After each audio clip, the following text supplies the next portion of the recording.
Hi, beautiful people. You're welcome. Hope you guys are doing great. My name is Bukumi Bikekra. Thank you so much for clicking. So, Andrew Tate is going to, compare the Quran to the Bible. So, he's going to give us his comparison. He has read the Quran and he has also read the Bible. So, he's going to give us his comparison, the differences, maybe the similarities between the Quran and the Bible. So, let's check it out. It's super interesting you said that because, yes, I do think, like, especially Christianity and Islam, I've read the Bible and I've read the Quran, and they're so much closer than people realize. People think that, especially traditional American Christians, as you just named, if you were to get the average Christian from Georgia in the countryside, he will see Islam as this far-off Arabic religion.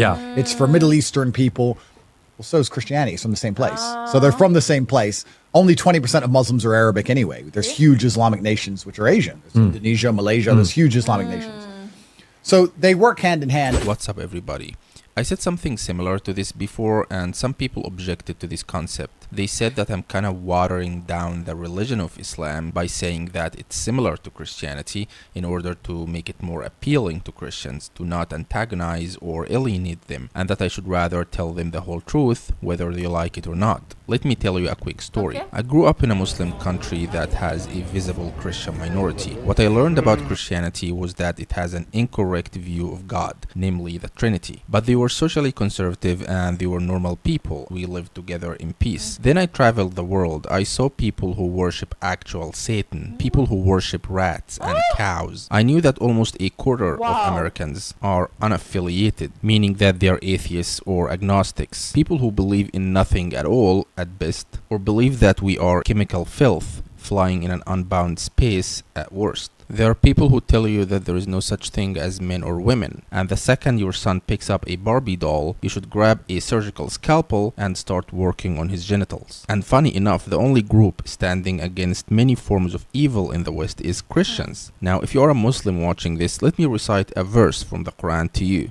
God says in the Quran, "You will surely find the most intense of the people in animosity towards the believers to be the Jews and those who associate others with Allah. And you will find the nearest of them in affection to the believers, those who say, 'We are Christians.' That is because among them are priests and monks, and because they are not arrogant." God says that they are the nearest in affection to the believers, meaning Muslims. That's not what I say. This is not my opinion or my wishful thinking. This is literally the words of Allah. Now, if you are a Christian watching this, let me ask you something. Or better yet, I'll let Andrew ask you something. I often say this to people. I say, would you rather your son come home and say he's transgender or say he's a Muslim?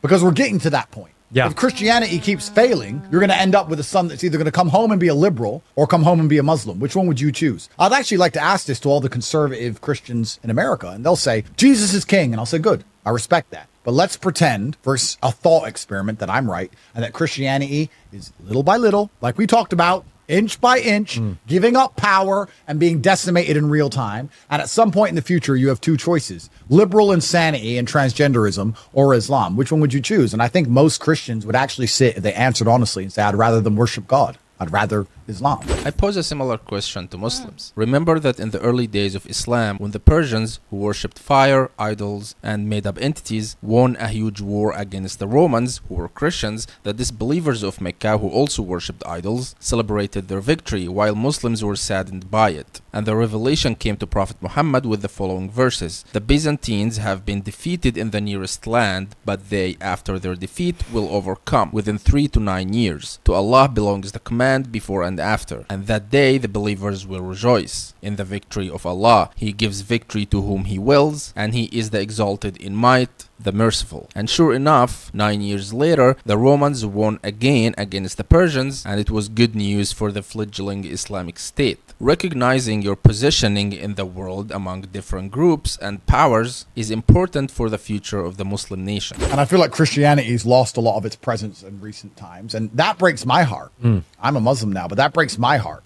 because people of the book are people of the book, and we need more God, not less God.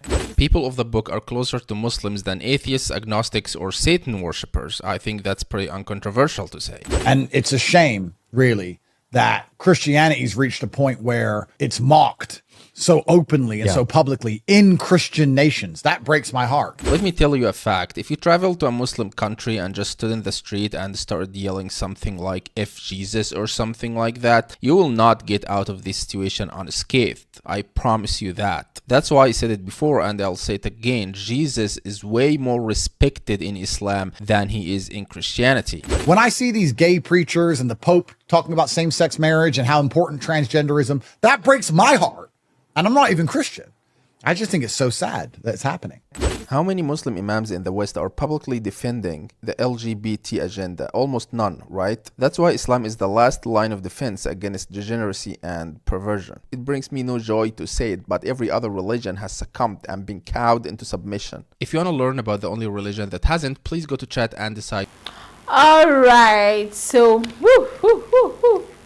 I just love the manner at which Andrew Tate gives his opinion.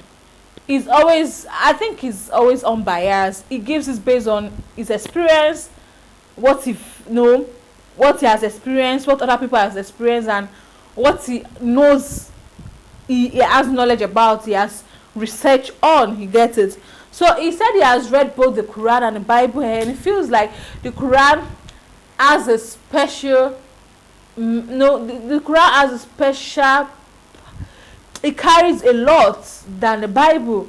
When it comes to the Quran, there are lots of things that the Quran don't accept, don't allow, and the Quran is strict to some things, and you have to follow some rules and regulation, and there's a way at which they live their life as a Muslim compared to Christians. Like now, he said, for instance, now we prefer to have a child that is a Muslim or a child that is a transgender, because now it feels like that's where Christianity is leading us to, because a lot of people are claiming to be Christians, but they are not really Christians. They are just claiming to be Christians by mouth, or they are just trying to claim a religion, but they are not actually in the religion. I think that's what is actually happening. And the commentator actually gave some of his opinion, talk about some verses that Allah spoke, and I just love the fact that one thing I always say is that when you hear about the Islam, you hear about Quran, there's something that always comes to your mind: submission. Everything about Islam is submission. So that's why they submit to a lot of things. Muslims submit to things. They are strictly on their Quran. Whatever their Quran says, what they abide with, they follow, and they do. So I just love this conversation. I love how he lets us understand the Quran and the Bible, and why it feels like the Islam has a greater chance than Christianity. That is, Islam is that religion that the population is there, and people will keep accepting Islam because of the truth Islam portray. And that was a beautiful one, guys. Let me know your point of view. I'll see you in the next one.